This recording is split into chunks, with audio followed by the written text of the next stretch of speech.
ক্লাসে ছিলাম, হঠাৎ করে একটা অনেক জোর বিকট শব্দ হয়েছে। মিস সবাই কান ধরে ফেলছে। মিস অনেক তাড়াতাড়ি করে কান ধরছে।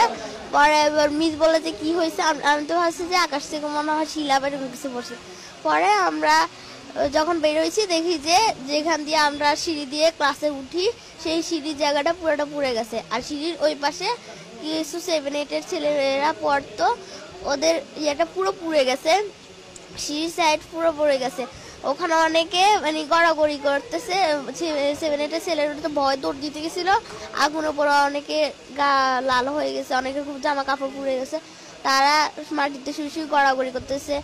আমাদের লর্ড মিস বলতেছে যে তো আমরা সিঁড়ির দিকে দৌড় দিতে। আমরা ভাবছি যে মিস যেটা বলছে এটাই ঠিক। আমরা সিঁড়ির দিকে দৌড় দিছি। মিস বলছে আগুন নিভে গেছে, ধোঁয়া উঠতেছে।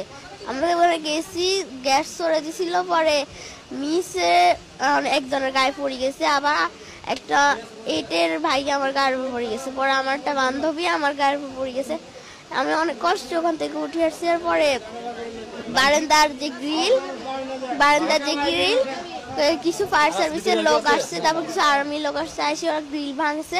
ভাঙার পর আমাদের ওখানে ট্রান্সপোর্টের যে গাড়ি রাখা হয় ওখানে একটা গেট আছে। গেট ভাঙে গেট জানলার সাথে দিয়ে লাগাই দিয়েছে যাতে সিঁড়ির মতো করে যাওয়া যায়। পরে 7-8 জন মিলে নামাইছে।